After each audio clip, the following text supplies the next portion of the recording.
ბათუმში ლერმონტოვის ქუჩაზე მცხოვრები 20 ოჯახი ნაციონალური მოძრაობის ხელისუფლების დროს გაფორმებული მემორანდუმის პირობების დარღვევაზე საუბრობს.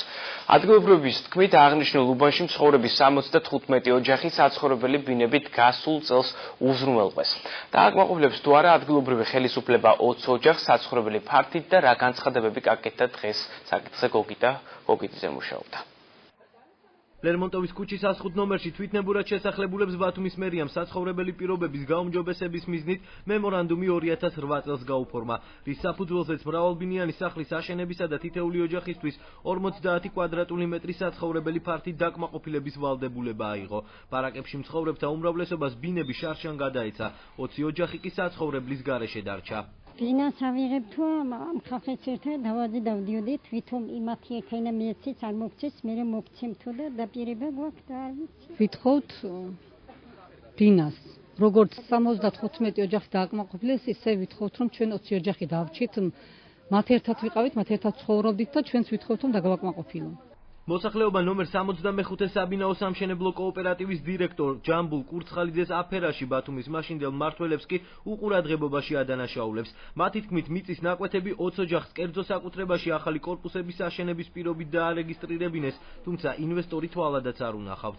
მერიაში თათბირი იყო, იქ თათბირზე ჩვენ გვითხრეს, რომ იგივე ჯამბულ კურცხალიძე არის ამ მიწის ფლობელი, პატრონიო. კოოპერატივის მიწა ყოფილა ეს მიწაო და ინვესტორი ყავსო ნახული ამ კაცო. ამ შემთხვევაში ჩვენ ყველანაირად შევეცდებით, რომ ხელი მოუწეროთ ამ კაცს და დაუდგეთ გვერდითო და მიიღებთ ბინას. მოუწერეთ ამ ჯამბულ კურცხალიძეს განცხადებაზე ხელი. მას ჰქონდა დაწერილი განცხადება და ჩვენ მოგვაწერია, რა თქმა უნდა. ამის შემდეგ ინვესტორიც დაიკარგა.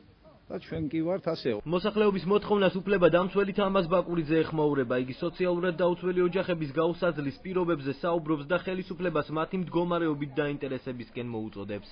წინა ხელისუფლება ატყუებდა.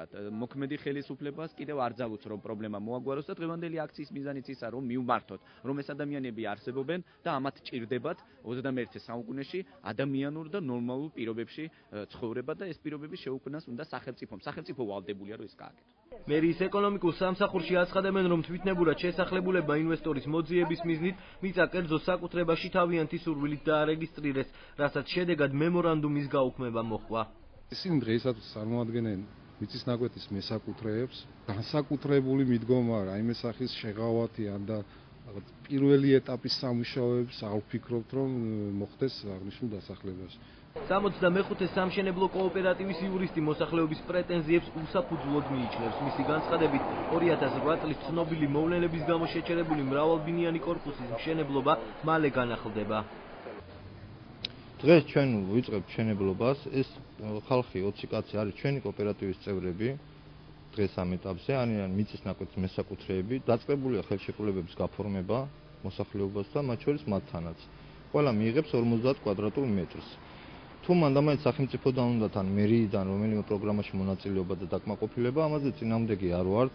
ამ ხალხის ნაცვლად შემოა შესაბამისად ქალაქ ბათუმის მერია და ქალაქ ბათუმის მერია ამ ფონდს გამოიყენებს უკვე ჩვენ ახლად აშენებულ ბინაში სხვა ვალდებულებების შესასრულებლად. ბარაკებში მცხოვრები მოსახლეობა მერიისგან უსახური შენობების აღებას და საცხოვრებელი ბინებით დაკმაყოფილებას ითხოვს.